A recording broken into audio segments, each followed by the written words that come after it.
Salam sehat sejahtera pemirsa setia mata ketiga. Mari bersama kita telusuri misteri dunia. Ada sebuah planet misterius yang berjarak 7.500 tahun cahaya dari bumi.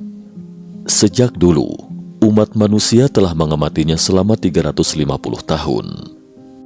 Selama 350 tahun itu, ia terkadang tampak terang dan ada kalanya terlihat gelap. Saat gelap, kita tidak bisa melihatnya dengan mata telanjang.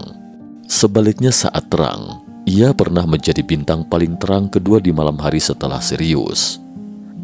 Pada tahun 2003, para astronom di seluruh dunia tidak bisa lagi mengendalikan rasa ingin tahu mereka.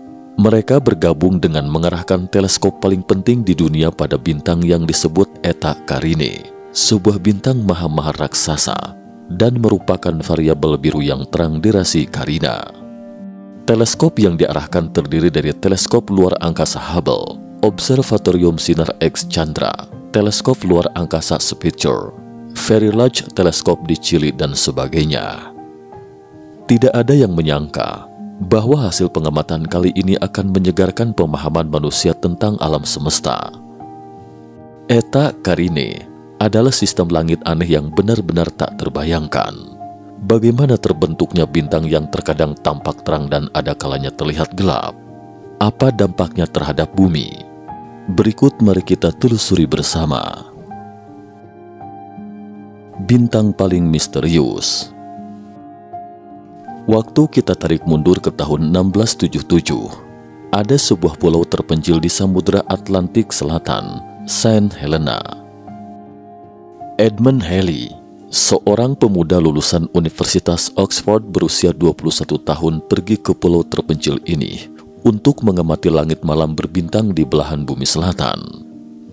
Hari ini pulau itu terlihat sangat indah, tetapi lebih dari 300 tahun yang lalu, kondisi di sini sangatlah buruk.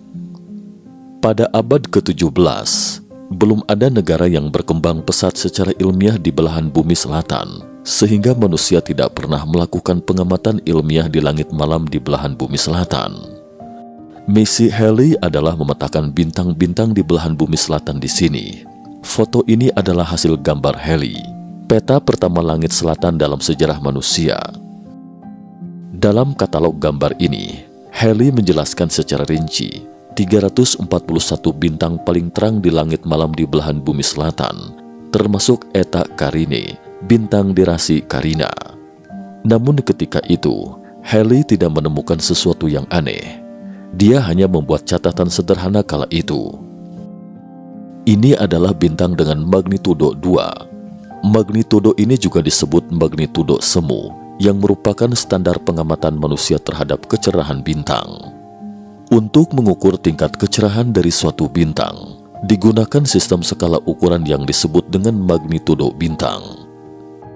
Sistem magnitudo pertama kali dikemukakan oleh astronom Yunani kuno Hipparchus atau Hipparchos sekitar 150 sebelum Masehi. Hipparchus membagi keterangan bintang menjadi 6 kelompok. Bintang dengan magnitudo 1 adalah bintang yang paling terang, sedangkan bintang dengan magnitudo 6 adalah bintang yang paling lemah cahayanya.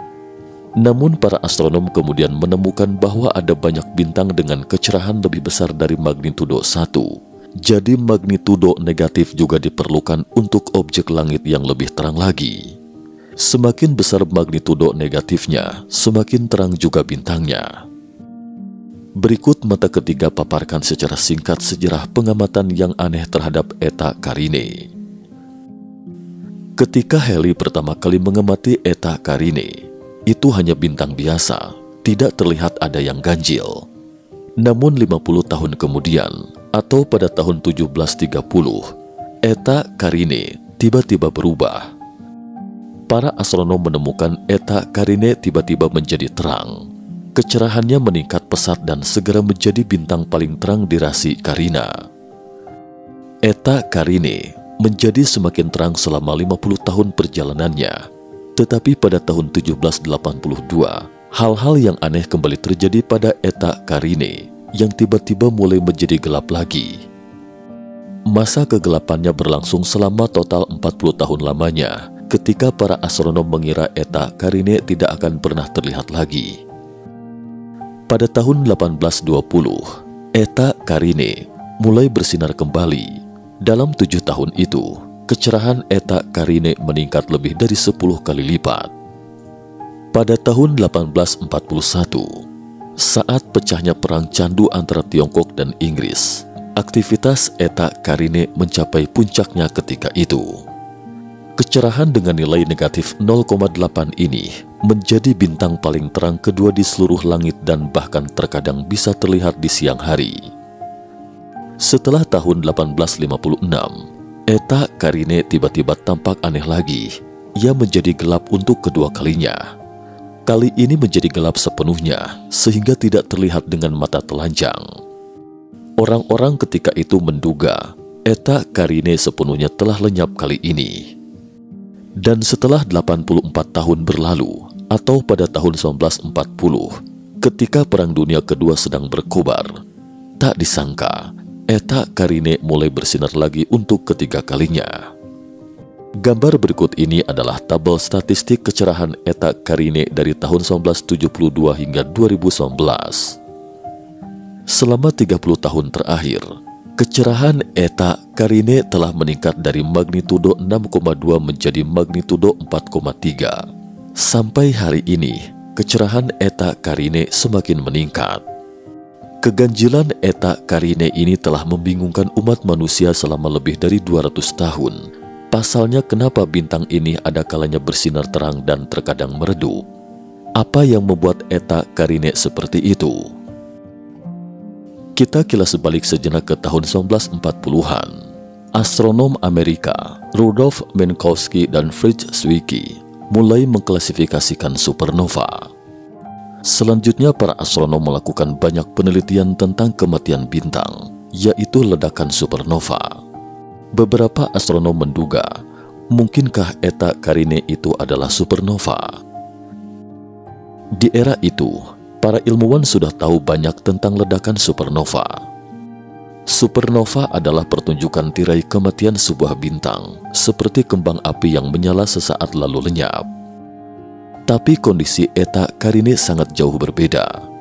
Dengan asumsi jika kecerahan pertama Eta Carinae pada tahun 1730 adalah hasil ledakan supernova, lalu bagaimana dengan kecerahan pada tahun 1820 dan 1940? Mengapa 2 kali menyala terang saat itu?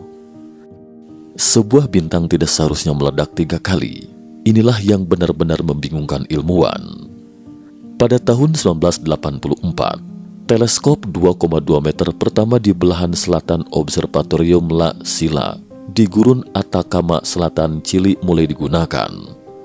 Pada saat itulah, orang-orang memiliki kesempatan untuk mengamati Eta Carinae untuk pertama kalinya. Hal ini dikarenakan Eta Carinae adalah bintang di langit malam belahan bumi selatan. Hanya orang-orang di selatan dari 15 derajat lintang utara yang bisa melihatnya.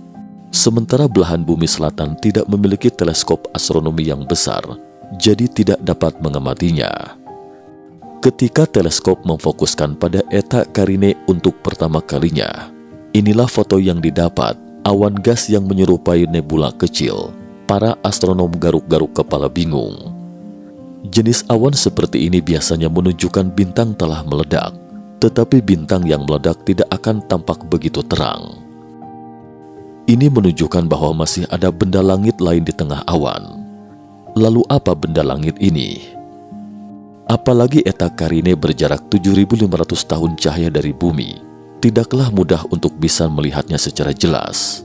Diperlukan perangkat yang lebih mumpuni, dan untuk ini, para ilmuwan pun menunggu hingga 12 tahun. Pada tahun 1996, teleskop luar angkasa Hubble yang baru saja berhasil diperbaiki, segera mengarahkan pandangannya ke Eta Carinae. Setelah pemaparan yang lama dan pemrosesan gambar yang rumit, orang-orang akhirnya bisa melihat gambar Eta Carinae dengan jelas untuk pertama kalinya. Tapi tak disangka, wujud Eta Carinae berkembang seperti halter atau dumbbell. Di pusatnya adalah wilayah panas, di mana 2 awan gas dan debu berbentuk bola menyerap sinar biru dan ultraviolet. Dari hasil pengukuran optik dan analisis, ukuran benda langit di tengah gugusan awan itu tak terbayangkan saking besarnya. Berapa besar massa benda langit ini bisa digambarkan dengan kata luar biasa. Para astronom memperkirakan massa Eta Carinae berada di urutan yang ke-22 di antara bintang-bintang supermasif. Urutan 21 teratas pada dasarnya berada di awan Magellan Besar. Jadi Eta Carinae kemungkinan merupakan bintang paling masif di seluruh Bima Sakti. Dengan demikian Eta Carinae ini perlu diselidiki lebih lanjut. Siapa tahu Eta Carinae adalah bom waktu terbesar di ujung bumi. Pada tahun 1958, Observatorium Sinar X Chandra melakukan pengamatan kunci pada Eta Carinae. Dan sesuatu yang ganjil pun kembali terjadi. Sinar X yang dipancarkan Eta Carinae seakan memiliki pola tertentu yang tetap. Dari foto berikut ini dapat terlihat, ia memancarkan sinar X secara berkala. Pola ini terus berulang setiap 5,5 tahun dari 1958 hingga 2003 sampai 2009 hingga 2014 lagi. Bintang ini benar-benar aneh, tidak hanya terang dan redup dalam rentang cahaya tampak, bahkan ada pola yang berulang setiap 5,5 tahun dalam rentang sinar X. Mungkinkah ini adalah makhluk cerdas asing yang mengirim kode ke alam semesta? Para astronom bukannya makin mengerti terhadap Eta Carinae, sebaliknya justru semakin bingung. Oleh karena itu, kita harus mengerahkan segala cara pengamatan untuk melakukan konsensus, sehingga muncullah pemandangan seperti di awal video. Kita kilas balik lagi ke tahun 2003. Hampir semua teleskop astronomi utama dunia mengarahkan bidiknya ke Eta Carinae. Ini adalah mobilisasi total teleskop global untuk mengumpulkan sejumlah besar informasi ilmiah tentang Eta Carinae. Inilah gambar yang diambil oleh teleskop Hubble dalam spektrum kasat mata. Dan yang ini adalah gambar yang diambil dalam gelombang ultraviolet oleh teleskop ultraviolet. Sedangkan ini adalah gambar awan gas hidrogen yang diambil oleh teleskop radio. Dan ini adalah gambar gelombang inframerah yang diambil oleh teleskop luar angkasa Spitzer. Para ilmuwan menggabungkan gambar-gambar dan membentuk gambar multi gelombang yang spektakuler dari Eta Carinae. Tetapi para ilmuwan segera menemukan anomali. Yang mengejutkan mereka adalah ternyata masih ada bintang yang mengorbit nebula gas. Ternyata Eta Carinae bukan bintang, tapi sistem bintang biner. Untuk mengungkap sepenuhnya rahasia Eta Carinae, para ilmuwan kembali melakukan pengamatan yang cermat selama 15 tahun. Pada tahun 2018, The Royal Astronomical Society, sebuah jurnal ilmiah terkenal, menerbitkan 2 artikel blockbuster dalam edisi Agustus ketika itu. Penulisnya adalah Nathan Smith dari University of Arizona dan Ermin Reis dari Space Telescope Science Institute. Kali ini para ilmuwan akan benar-benar menyingkap tirai misteri Eta Carinae. Berkat teknologi terbaru, tak disangka 2 tim ilmiah menangkap cahaya yang dipancarkan oleh Eta Carinae pada tahun 1840. Tentu saja mereka tidak memiliki mesin waktu, prinsipnya kerjanya seperti ini. Setelah meletus, cahaya Eta Carinae terus-menerus dipantulkan dalam debu antar bintang. Beberapa cahaya akan membutuhkan waktu bertahun-tahun untuk mencapai bumi. Efek ini disebut gema cahaya. Layaknya detektif lintas waktu, para ilmuwan menggunakan cahaya yang tiba di bumi 170 tahun kemudian dan memulihkan sedikit demi sedikit semua yang terjadi pada Eta Carinae. Ternyata Eta Carinae bukanlah sistem bintang biner, ia juga memiliki bintang tersembunyi. Dan ia adalah sistem bintang rangkap 3. Sistem ini benar-benar luar biasa. Selanjutnya, kita akan melintasi lorong waktu 300 tahun menceritakan kisah tentang Eta Carinae. Tahap pertama, tahun 1730 waktu bumi, bintang A dalam sistem Eta Carinae telah mencapai tahap akhir kehidupannya. Ia akan segera meledak. Bintang A mulai mengembang tiada henti. Dan situasi yang tidak terduga pun muncul, karena tak disangka Bintang B yang mengelilingi bintang A bisa menarik materi. Bintang B mulai menyerap materi bintang A secara kontinu. Selama proses ini, manusia di bumi mulai melihat sinar Eta Carinae. Seiring pengikisan materi bintang A secara terus-menerus, sejumlah besar gas dan debu terbentuk di sekitarnya. Eta Carinae mulai gelap lagi. Kemudian masuk ke tahap kedua. Inti helium bintang A memiliki interaksi gravitasi dengan bintang C terluar ketika berada di dekatnya, dan tak disangka keduanya bertukar posisi. Bintang C terluar ditarik ke bagian dalam sistem dan bintang A terlontar ke lapisan terluar. Jari-jari orbit A sangat besar, sehingga tidak tampak A dalam gambar. Ia baru akan kembali setelah bertahun-tahun kemudian. Berikutnya adalah tahap ketiga. Pada tahun 1841 waktu bumi, bintang B dan bintang C tiba-tiba bergabung. Ini adalah ledakan supernova semu. Inti bintang B tidak runtuh menjadi lubang hitam. Konjungsi BC mengirimkan materi 10 kali massa matahari keluar angkasa. Materi yang disemburkan membentuk struktur-struktur ganda raksasa, yaitu benda langit yang menyerupai halter atau dumbbell, seperti tampak pada foto ini. Pada saat ini, orang-orang di bumi melihat Eta Carinae memancarkan cahaya terang yang menjadi puncak kecerahan pada tahap ini.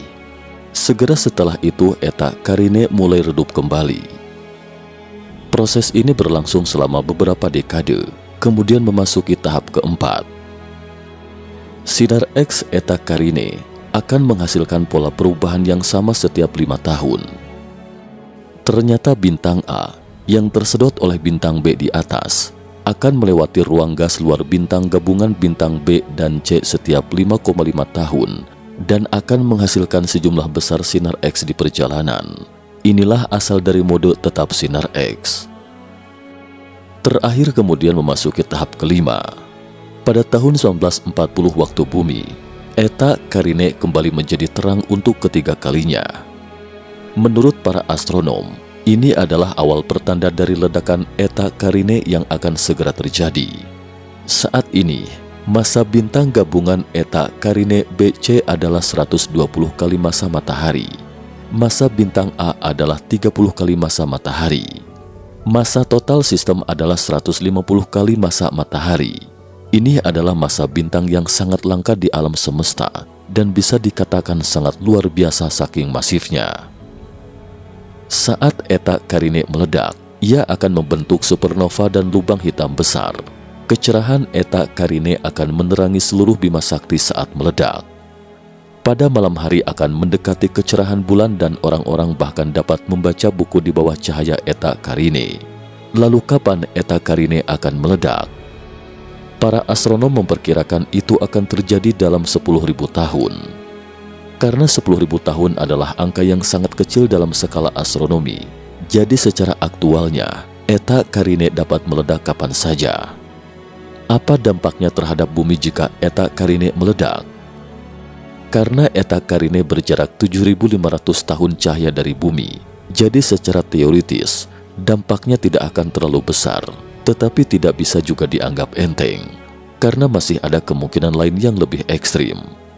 Jika sinar gamma yang terlontar dari kedua kutub ledakan itu kebetulan menghadap bumi saat ledakan terjadi, ini akan menghancurkan lapisan ozon bumi. Pada akhir periode Ordovisium 445 juta tahun yang lalu, bumi pernah mengalami masa seperti itu. Saat itu sebuah supernova meledak, dan ledakan gamma kebetulan menghantam bumi, menyebabkan peristiwa kepunahan massal pertama di bumi. Jika ini yang terjadi, maka peradaban manusia dalam bahaya.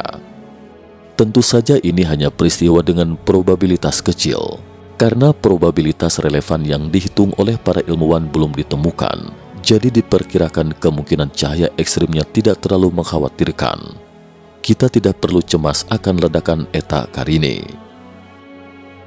Nah pemirsa, itulah sekelumit kisah tentang Eta Carinae, bintang paling masif di Bima Sakti.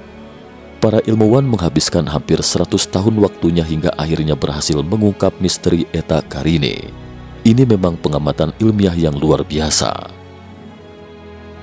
Cukup sekian dulu topik kita hari ini. Terima kasih atas perhatiannya.